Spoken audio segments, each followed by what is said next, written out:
তো আমাদের হিউম্যান বডিটাও একটা এনভায়রনমেন্ট, এরকম আমাদের রাষ্ট্রযন্ত্রটা একটা এনভায়রনমেন্ট। রাষ্ট্রের যদি আমরা বলি কিন্তু পরিবেশ ভালো না, পরিবেশ ভালো না বলতে ওনারা যে কথাগুলো বলছিল আমি শুনছিলাম যে রাষ্ট্রযন্ত্র আছে, সেই রাষ্ট্রযন্ত্রের একটা মূল উপাদান হলো রাজনীতিবিদ।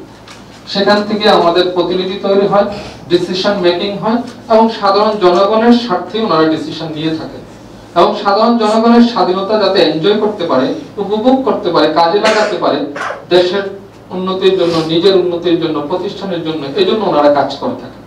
কিন্তু দুঃখজনক হলো সত্যি ওনারাও হতাশ, আমরাও কিছু ক্ষেত্রে হতাশ যে সেই এনভায়রনমেন্টটুকু আমাদের দেশে হয়ে ওঠে না এখনো। স্বাধীনতার এত বছর পরও যে রাষ্ট্রযন্ত্রের যে রাজনীতিবিদ আছেন, আমলাতন্ত্র আছে, বিচার বিভাগ আছে, এগুলো কিন্তু একটা এনভায়রনমেন্ট, পরস্পর একটার সাথে একটা যুক্ত। এখানে ব্যালেন্স ওয়েতে কাজ করতে হয়। যদি ইমব্যালেন্স দেখা দেয় এক জায়গাতে এবং ক্ষমতার অপব্যবহার দেখা দেয় অথবা বেশি অপব্যয় দেখা দেয়, তাহলে আরেকটা জিনিসও ভেঙে পড়ে। তো এই জিনিসটা আমাদের দেশে বারবারই হয়েছে, এখনো হচ্ছে।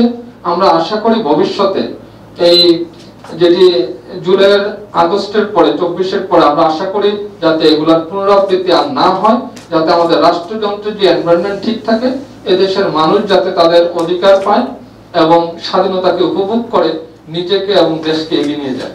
তো আজকে আমাকে কথা বলতে দেওয়ার জন্য আপনাদের সকলকে ধন্যবাদ। আমি চট্টগ্রাম ভেটেরিনারি অ্যান্ড অ্যানিমেল বিশ্ববিদ্যালয়ের একজন প্রফেসর, প্রায় 22 বছর যাবত এখানে শিক্ষকতা করে আসছি। আপনাদের সাথে পরিচিত হয়ে এবং দেখে অনেক ভালো লাগছে। আমি যদিও ফেসবুকে আপনাদের কিছু জিনিস দেখেছি আগেও, সেগুলো আমার কাছে ভালো লেগেছে। আমার জন্য দোয়া করবেন, আপনাদের প্রতি দোয়া থাকলো। সবাইকে ধন্যবাদ।